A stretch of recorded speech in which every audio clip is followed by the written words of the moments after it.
усмивка. Здравейте, скъпи приятели! Започва предаването Фолклорна усмивка.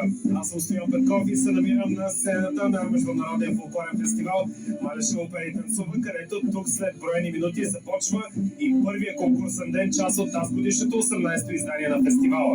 Екипа на Fanfolk TV отново е тук, за да ви направи съпричастни от това, което ще се случи в първия конкурсен ден. И аз, разбира се, с вълнение ще ви срещна с част от участниците в конкурсната програма в първия конкурсен ден. Какво лови нашата камера като атмосфера? Гледайте в следващите минути. Фолклорна усмивка. Парата на всяка го продължим. Драго ми, скъпи приятели, че в първия конкурсен ден тук в село Микрево на 18-то издание на фестивала Малешево пее и танцува 2023 срещам вече един познат изпълнител от нашия ефир, с който вие го познавате през годините. Това е Асен Христов. Асенчо, здравей, драго ми е да те видя и тази година тук. Как си? Добре съм и аз се радвам да видя целият екип на любимата ми телевизия Fanfolk TV. Искаш ли нещо да кажеш по повод нашия юбилей? Сега е момента. Пожелавам на годишната на Fanfolk TV да сте живи, здрави, по-хубави предавания да правите и хубави песни да правите, защото да съхраниме българщината и винаги вашето, как да кажа, слоган, се казва българското сега извинаги. Коя е песента, която представи? Моли се на Бога Сефте. Ние я познаваме от ефира на Fanfolk TV в изпълнение на Радостина Паньова. Харесваш ли като изпълнител? Да, харесвам я.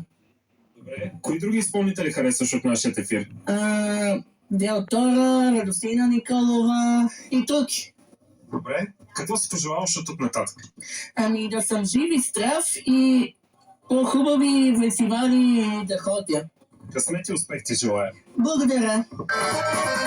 Фолклорна усмивка.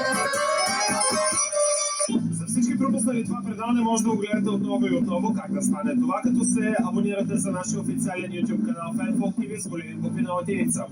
Следвайте вашите любими фолклорни изпълнители в нашия официален Facebook профил Fanfolk TV с големи букви на латиница или в нашия официален Instagram профил Fanfolk TV с лято с малки букви на латиница. За всички предстоящи премиери и фестивали, които отразяваме в ефира на нашата телевизия на www.fanfolktv.bg.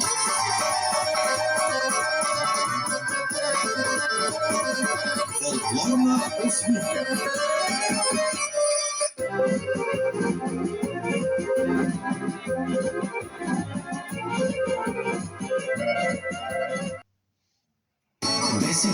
Fanfolk TV 10 години съхранява и показва магията на българския фолклор.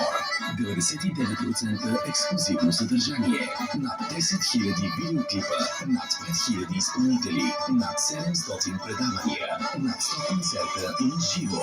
10 години медийна подкрепа на значими фолклорни събития, самодейни изпълнители и състави. Честит рожден ден Fanfolk TV.